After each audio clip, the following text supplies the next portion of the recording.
Bonjour, donc aujourd'hui on vient vous parler d'un sujet très important, comme tous les autres sujets d'ailleurs, parce que nous sommes nés de nouveau, nous sommes une nouvelle créature. Donc nous marchons avec Jésus et le Seigneur Jésus a dit dans sa parole que il vient, nul ne va à lui s'il ne l'a attiré. Donc si nous sommes nés de nouveau, c'est parce que le Seigneur nous a attirés et nous l'avons cherché. Et donc le sujet d'aujourd'hui, c'est la soif de Dieu. Et on va vous parler de la soif de Dieu, on va vous parler de pourquoi avoir soif de Dieu et comment avoir soif de Dieu. Donc comment retrouver Dieu dans notre soif de lui. Donc c'est de ça dont on va vous parler parce que le Seigneur, pour entrer en relation avec Dieu, il faut un ingrédient, c'est la soif de lui. Donc la soif de Dieu déclenche beaucoup de choses. La soif de Dieu déclenche beaucoup de choses dans le cœur de Dieu. Parce qu'il attend de nous d'être des assoiffés de lui. Il attend de nous d'être des gourmands de lui. Pour œuvrer en nous et pour que nous, on puisse aller travailler pour lui, nous devons être des assoiffés. On ne peut pas se lever un matin et dire qu'on va prier, on va aller œuvrer pour l'éternel si nous ne sommes pas assoiffés. Donc en fait, ce sera de la mascarade, ça peut pas être vrai. Il faut être assoiffé pour être rempli et donc œuvrer pour l'éternel. Donc maintenant, on va vous donner la définition de la soif et on va continuer le débat comme d'habitude. Ma soeur Colette va nous dire. La soif, c'est un désir ardent, impatient, passionné de quelque chose. Et nous, ce dont nous allons vous parler là, c'est la soif de Dieu. La soif de Dieu, la soif de Jésus, la soif. C'est vraiment cette sensation qu'on a lorsque on n'est pas satisfait de ce qu'on a en fait avec Dieu. Parce que on nous parle d'avoir été créé par un Dieu, un architecte tout-puissant, grandiose, qui d'une seule parole a créé le ciel et la terre. D'un seul mot, les choses se sont faites. Et lorsqu'on lit la parole de Dieu nous donne tellement de promesses que ces promesses-là, effectivement, nous voulons les voir. Et pour pouvoir les voir, il faut vraiment d'abord chercher celui qui a construit, celui qui a déterminé, qui a défini toutes ces choses. Et quand on arrive à cette étape de soif, où vraiment, voilà, tout me semble dérisoire, il faut que je le rencontre. Lui, le créateur, il faut que je le cherche, il faut que je le trouve. Et quand mais la soif peut vous donner d'être mal à l'intérieur de vous. La soif, c'est vraiment un sentiment de manque. Vous avez envie de boire et vous n'avez pas d'eau. Imaginez les biches il y a un verset dans la parole qui dit comme une biche soupire près d'un ruisseau. Moi aussi, Seigneur, je soupire après toi. Je crois que c'est David qui disait ça, c'est un psaume de David. Moi aussi, Seigneur, je soupire après toi. Je soupire parce que j'ai soif. Je soupire parce que j'ai envie de quelque chose. J'ai envie de te connaître et j'arrive pas à te saisir. Je sais pas où tu es. C'est ça la soif. C'est désirer au plus profond de son cœur, au plus profond de son être, Dieu, le Créateur. Est-ce que Colette, la soif, elle est naturelle? Est-ce que la soif, est-ce qu'on peut recevoir la soif avant de connaître Dieu? Parce que nous sommes nés de nouveau. Est-ce que notre soif, elle peut être avant de le connaître ou la soif vient après qu'on l'ait connu? La soif, elle vient, à mon sens, moi, j'ai eu la soif après l'avoir connue. Parce que quand je suis rentrée dans l'église, je ne connaissais pas Dieu. Et comme tout le monde, je m'asseyais et j'écoutais. Mais il y a un moment dans la vie où on se dit, mais j'écoute des bonnes choses. J'écoute des choses, des promesses. Mais Dieu dit des choses tellement extraordinaires. Mais j'ai envie de connaître. J'ai envie de le vivre. J'ai envie de le connaître. J'ai envie de rentrer dans ce qu'il dit. Et là naît la soif. Là, franchement, il y a quand même un bing bang à l'intérieur de nous qui dit que moi, là, aujourd'hui, j'ai envie de connaître. Et en fait, c'est quelque chose qui vient petit à petit, quand on s'approche, quand on écoute. Mais quand on écoute véritablement, parce que je peux m'asseoir et juste écouter, passer du bon temps à écouter, mais là, quand il y a l'esprit qui vient et qui touche mon cœur et qui parle à mon âme et qui parle à mon cœur, à mon esprit, la soif naît. La soif naît, c'est La clair. soif naît. Mais je pense que aussi la soif, elle peut aussi naître avant de connaître Jésus, parce que des fois on a vu des gens aller, on a vu des gens qui prêchaient, des gens qui faisaient de grandes choses dans notre entourage, et on se dit, mais qu'est-ce que cette personne a de plus que nous? Qu'est-ce que cette personne a qui fasse que qui fasse qu'elle soit telle qu'elle est? Et donc ça aussi, ça peut donner une soif, ça peut donner envie d'aller chercher, d'aller d'imiter la personne qui est vraiment en Christ. Donc la soif peut aussi naître avant la nouvelle naissance. Mais maintenant, quand on est né de nouveau, quand on a la soif de Dieu, mais on doit vraiment avoir une soif vraie. Parce que je regarde dans les églises, je vois des gens qui prient Dieu, et puis qui prient Dieu, mais avec une ferveur et tout ça là. On dit, ah, mais cette personne, la ferveur dans la prière ne veut pas dire qu'on a soif de Dieu. Non. La soif de Dieu, c'est vraiment chercher cette intimité, c'est vraiment chercher qui est Dieu, c'est vraiment chercher la connaissance de Dieu, parce qu'on veut vivre Dieu, on veut expérimenter Dieu, on veut vraiment démontrer Dieu même à l'extérieur, on veut vraiment, comment dire, le connaître, mais dans sa profondeur, parce que la prière, comment je vais dire, la soif de Dieu, c'est pas l'intensité de la prière, c'est pas l'intensité de la prière, ce n'est pas tant l'intensité de la prière, c'est la qualité de la prière. Donc, ça veut dire que c'est vraiment une recherche profonde. Bah, moi, une fois, je me suis vue vraiment prier, avec vraiment beaucoup de ferveur. Mais qu'est-ce que je faisais dans ma prière? C'était parce que je demandais quelque chose. C'est ça. En fait, mon état déterminait en fait ma demande. J'étais pas là en train de dire à mon Dieu, Seigneur, je veux te connaître plus. J'étais pas en train d'adorer Dieu. J'étais pas en train de louer Dieu dans cette prière. J'étais fervente là. J'étais expressive parce que je demandais quelque chose qui me tenait à cœur. Mais moi, je pense que ça, voilà, ça peut un petit peu tromper les gens d'être dans cet état, parce que c'est pas notre façon de nous comporter, de bouger, qui fait que la prière soit fervente ou non, soit même la soif de Dieu. Voilà, ou que l'on ait soif de Dieu. On a peut-être soif de la chose que Dieu veut nous donner, donc, ça mais veut pas dire quoi? de Dieu. On a soif du don. Oui. Et non, on a non. soif du don. On n'a pas soif du donateur, mais on a soif du don. Oui, c'est ce que ça veut dire. Non, il faut avoir soif de Dieu. Ne pas, parce que nos prières, on a tendance à avoir des prières de demande. Beaucoup de prières de demande. Et c'est pas ça la soif de Dieu. Parce que la Bible dit dans Jean 7, verset 37 à 39, notre soeur va lire, Jean 7, verset 37 à 39. Alors, Jean 7, verset 37 qui dit, si quelqu'un a soif, qu'il vienne à moi, et que celui qui croit en moi boive.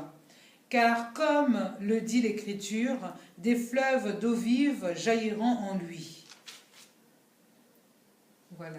Voilà, c'est ça. Donc si quelqu'un a soif de moi, qu'il vienne boire. C'est-à-dire que la soif de Dieu est déclenchée. Et maintenant, comment est-ce que on va vivre la soif de Dieu? C'est en allant chercher Dieu. En allant chercher Dieu, et de là rejailliront l'eau vive. L'eau vive, c'est quoi? C'est la parole de Dieu qui a des révélations. Des révélations pour nous. C'est dans cette attitude, en fait, c'est une attitude à avoir. La soif de Dieu, c'est une attitude à avoir. La recherche de Dieu dans une intimité. C'est-à-dire qu'on s'abandonne à Dieu, on dit, Seigneur, aujourd'hui, je veux te connaître. Seigneur, je veux connaître qui tu es. Je veux te vivre. Seigneur, je veux t'aimer. Je veux que t'aimer. Je veux juste t'aimer et seulement t'aimer. Et là, le Seigneur va se révéler à nous. Et là, on ne regarde pas le temps qu'on a pris dans cette présence. On ne regarde pas comment dire, la qualité, on regarde juste à Dieu. On regarde à Dieu dans cette prière, c'est-à-dire qu'on s'est abandonné et on lui dit qu'il faut qu'il vienne déverser en nous l'eau vive, toute la source d'eau vive là, qui vient déverser en nous, qui vient nous déverser sa présence. Parce que c'est quand on a la présence de Dieu, le Saint-Esprit, c'est ça. La soif de Dieu déclenche justement la présence du Saint-Esprit en abondance en nous, et ça permet maintenant de voir les choses différemment. C'est la soif de Dieu qui fait tomber les écailles. C'est la soif de Dieu qui déchire le voile. C'est la soif de Dieu qui nous donne le discernement. C'est la soif de Dieu qui ramène vraiment la puissance divine en nous. C'est pas la soif de Dieu. Et quand on a la soif de Dieu, on reçoit l'esprit de la délivrance. On n'a plus besoin de prier le Dieu pour qu'il vienne nous délivrer. La soif de Dieu déclenche l'esprit de la guérison. La soif de Dieu déclenche à nous l'esprit de la prospérité, si on veut. Parce que c'est le Seigneur qui donne. C'est juste dans la soif, dans la relation. C'est-à-dire que je n'arrive pas à exprimer cette soif-là. Parce que c'est quelque chose... La soif de Dieu nous fait nous examiner déjà. C'est ça. Hein? J'ai soif de Dieu. Tout en nous réclame Dieu. Et quand tout en nous réclame Dieu, déjà notre vie change. Obligatoirement, notre vie change. C'est vrai que nous sommes sur cette terre et qu'il y a tellement de tracas. Mais lorsque on a compris que Dieu est le rémunérateur, c'est lui.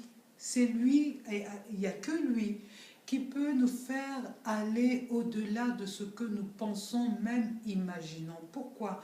Parce que lorsqu'on a soif de Dieu, on marche sur un chemin qui est tout tracé. C'est-à-dire on cherche Dieu, on marche dans sa voie à travers la parole de Dieu. La parole de Dieu qui est finalement un miroir, nous révèle à nous. Pendant que nous lisons la parole de Dieu qui est le miroir de Dieu, mais cette parole aussi est notre miroir à nous-mêmes, parce que cette parole-là nous révèle qui nous sommes exactement. Et plus nous avons soif de Dieu, et plus nous regardons dans le miroir de la parole de Dieu, ce miroir nous fait nous transformer. Et plus les choses qui ne sont pas de Dieu sortent de nos vies, et plus le Saint-Esprit vient prendre la place dans nos cœurs, dans nos vies, et plus nous marchons, et plus finalement notre vie devient une vie de sanctification, de purification. Et c'est vrai, c'est une étape qui se fait doucement, doucement, doucement, doucement. C'est notre soif qui va entraîner ce changement dans notre vie par le Saint-Esprit. Parce que lorsque nous allons complètement nous abandonner à l'Esprit de Dieu, l'Esprit de Dieu va nous faire aller de gloire en gloire. C'est-à-dire qu'il y a même des gens, moi j'écoutais une fois un pasteur qui disait, moi il y a des choses que je ne demande même plus. Il y a des prières que je ne fais plus. Pourquoi ? Parce que lorsque je suis dans la présence de Dieu, Dieu me donne ce dont j'ai besoin. Je suis même étonnée quelquefois de recevoir des choses que je n'avais même pas demandé. Donc, c'est vraiment le jour où on va arriver à cette étape-là, c'est qu'on aura tout compris. C'est qu'on aura tout compris. Parce que moi, il y a des moments où je suis frustrée. Parce que quand je rentre dans le lieu de la prière, c'est vrai que c'est pour faire que des demandes, que de demandes. Oh Dieu, j'ai besoin de ça. Dieu fait ceci. Dieu... Non! Il y a un temps, il ne faut même plus demander. C'est vrai que dans la parole, Dieu nous dit, demandez, priez sans cesse. Demandez et vous recevrez. Mais nous, effectivement, on a mis ça au début. Même demander, vous recevrez la même son On a mis ça, oui. On choisit maintenant le demander. Mais oui, mais demander c'est quoi? C'est ça. Quand il dit demander, mais aspirer aux choses d'en haut. Aspirons d'abord aux choses d'en haut. Demandons d'abord les choses d'en haut. C'est-à-dire ta présence, ta connaissance, savoir qui tu es. Amen. Qu'est-ce que tu veux que je fasse pour toi? Je suis ton instrument. Sers-toi de moi. Amen. Je suis disponible. Qu'est-ce que tu veux, Seigneur, que je fasse? Ouvre les yeux de mon cœur pour que je comprenne dans quel couloir tu m'as mise pour que je puisse œuvrer. Dans quel chemin tu veux que je parte? Amen. C'est ça. Parce que le Seigneur ne cherche pas des gens qui ont toujours la main tendue. Donne-moi, donne-moi, donne-moi, donne-moi, donne-moi. Non, le Seigneur cherche vraiment des victorieux combattants, des gens qui se lèvent, des gens vraiment qui ont ça à cœur et qui ont compris. Ah Seigneur, donne-nous de saisir ça et puis franchement de ne plus nous limiter dans notre raisonnement, dans nos pensées, mais tout simplement saisir ce que tu nous donnes, de comprendre et franchement d'y aller. Dit aller. Hein? La soif nous fait aller. La soif nous fait travailler. La soif nous fait dépasser même les limites. Parce que la soif, quand je veux quelque chose, imagine Fleur, tu as vu une belle paire de chaussures, tu la veux. Qu'est-ce que tu vas faire? Donc tu vas travailler d'arrache-pied. Tu vas travailler d'arrache-pied. Pour aller t'acheter cette chaussure. Et voilà. C'est la même chose. C'est exactement ça. C'est la même chose. Mais là, c'est matériel. Sur le plan spirituel, c'est vraiment, je m'approche de Jésus, quoi. Je m'approche. Et lui, voilà, il connaît notre cœur, hein, franchement. C'est pas dans le forcing, parce que c'est pas le forcing. C'est vraiment l'état de notre cœur. Dieu sait tout, Dieu connaît tout, il sonde le cœur, il sonde nos vies, il sait à quel niveau nous trouvons. Donc c'est avec humilité, approchons-nous devant le trône de la grâce et franchement, donnons-nous pleinement, entièrement. Hein? Et après, ta soif devient contagieuse. Et oui. Elle devient contagieuse, c'est-à-dire que tous ceux qui t'approcheront te verront dans une soif, mais une soif permanente, une soif régulière, une soif, mais vraiment qui est installée, la soif de Dieu, ça donne envie à tous ceux qui sont autour d'avoir la même soif. Oui, C'est ça, la soif de Dieu, elle est contagieuse. Donc c'est ça qu'il faut impacter. Il faut impacter par la soif. Il faut influencer par la soif de Dieu qu'on a en nous. Influençons tous ceux qui sont autour de nous. Influençons nos enfants. Parce que le modèle qu'on laisse derrière à nos enfants, bien sûr, surtout ceux qui sont autour de nous, c'est ça. Parce que si on veut, nous, éduquer nos enfants, selon les voies de Dieu, il faut bien qu'on donne un exemple. Il faut que nous soyons des exemples pour nos enfants. Et cet exemple vient de quoi? Ça vient de notre façon d'être. Ça vient de la soif. Parce que quand on va parler de nos enfants, on va parler de Dieu à nos enfants. Quand on va leur parler de la parole de Dieu, il faut qu'on leur montre déjà, nous, notre façon de chercher Dieu. Il faut qu'on montre à nos enfants notre façon comment dire, notre soupir, le soupir qu'on a après Dieu. Il faut qu'on leur montre ce désir, cette envie, cette joie de chercher Dieu. Et quand on cherche ça, mais vraiment dans une comment dire, d'une sérénité, et que nos demandes ne soient pas des demandes terrestres. On leur montre on n'a pas toujours besoin de faire des demandes. Oh Seigneur, j'ai besoin de mariage. Non, on leur montre un exemple comme quoi on cherche Dieu parce qu'il est notre Papa Céleste, parce qu'il est notre Dieu, il est le pourvoyeur, il connaît ce que nos cœurs désirent, il connaît nos besoins, il connaît nos attentes. Donc on n'a pas besoin même souvent de faire des requêtes à Dieu. On a juste besoin de lui montrer notre amour, de nous abandonner, abandonner totalement à lui. Et nous allons influencer le monde. Nous allons influencer nos enfants. Nous allons influencer partout où nous irons. Il y a des versets bibliques qui disent, et la parole de Dieu est vraie, qui disent, vous avez tout pleinement en Jésus. C'est vrai, nous avons tout pleinement en Jésus. Mais il y a des gens qui pensent que comme la parole de Dieu dit, vous avez tout pleinement en Jésus, donc je demande et ça tombe, je parle et ça tombe, et je demande et ça tombe. Non, si je n'ai pas une vie consacrée, si je n'ai pas une vie qui craint Dieu, parce que Dieu donne, hein. Dieu est amour, Dieu est bonté, il fait pleuvoir partout. Il ne dit pas, tiens, chez Colette, on va faire pleuvoir chez Colette des bénédictions. Et puis, chez le frère un tel qui ne connaît pas Dieu, qui n'a pas encore accepté Dieu, on ne va pas faire tomber les bénédictions. Ce n'est pas vrai. Dieu, quand il donne les bénédictions, il les donne à tout le monde parce que ça, c'est le cœur de Père. Il nous aime tous parce qu'il est notre Père.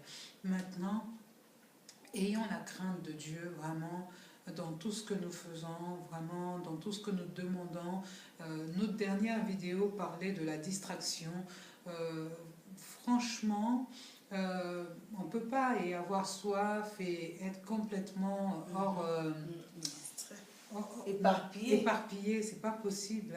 La soif de Dieu nous recentre sur Dieu, mais vraiment sur Dieu, et nous fait aller chercher, parce qu'il a dit chercher, vous trouverez, nous fait vraiment aller dans son sens, et le cœur de Dieu, il donne à qui il veut. C'est ça. Hein, on ne force pas Dieu, non, on ne le force pas, mais on sait que Dieu, il donne à qui il veut, au moment où il a décidé. C'est juste nous qui allons déclencher par notre amour, par notre désir de le connaître, nous allons déclencher ces choses-là par le Saint-Esprit qui sera pleinement en nous, parce qu'il va déborder. Amen. Il va déborder. Des fleuves d'eau vive déborderont. Donc, si nous avons soif, si nous avons envie d'avoir soif, le seul à qui nous pouvons nous présenter, c'est Jésus. Parce qu'il a dit, si vous avez soif, venez. Il n'a pas dit allez, il a dit venez à moi. Moi, c'est qui? C'est Jésus. Il n'y a pas un autre. Il est le chemin, la vérité, la vie. Il est la lumière qui éclaire les ténèbres. Quand on vient à Jésus, les ténèbres doivent dégager. Quand on vient à Jésus, quand on a soif de Jésus, les ténèbres doivent dégager de nos vies. Si les ténèbres ne dégagent pas de notre vie, c'est-à-dire qu'il y a encore des liens qui nous tiennent, Mais lorsque nous avons soif, irrémédiablement et assurément, les ténèbres dégagent. Petit à petit, nous faisons le ménage, dans notre vie. Donc, vraiment, mes amis, que vous dire, c'était vraiment une petite vidéo. Mais si la soif n'est pas, parce qu'il y en a qui n'ont pas peut-être la soif, le Seigneur dit de lui demander la soif de lui. Et il va vous donner la soif. Ça, c'est tout. Vous demandez au Seigneur, Seigneur, je n'y arrive pas. Je veux avoir la soif de toi. Ça, c'est des prières que le Seigneur aime. Oui. Et il va vous donner la soif de lui. Et donc, c'était ça. C'est ce qu'on voulait vous partager aujourd'hui. Hein. Donc, voilà. Ayez la soif. Ayez la soif. Cherchez ardemment la soif de Dieu. Cherchez, parce que le Seigneur a donné à chaque personne quelque chose à faire. Le Seigneur a donné à chaque personne un travail pour son œuvre, pour faire grandir son œuvre. Donc, si vous ne connaissez pas ce que vous avez à faire pour le Seigneur, cherchez-le. Ayez la soif de lui. Demandez-lui la soif. Et il vous montrera votre travail. Chacun a un travail à faire. On n'est pas né pour rien. Donc, cherchez la soif, demandez, et le Seigneur va vous révéler. Parce que la source d'eau vive dont il parle là, c'est des révélations dans sa parole. Donc, il vous révélera votre job. Chacun a son job. C'est pas pour rien qu'on est sur la terre. Amen. Et béni abondamment. Et on espère que cette vidéo vous a fait beaucoup de bien. Donc, likez, partagez, envoyez des messages et commentez. Voilà. Soyez bénis. Soyez bénis. Au revoir.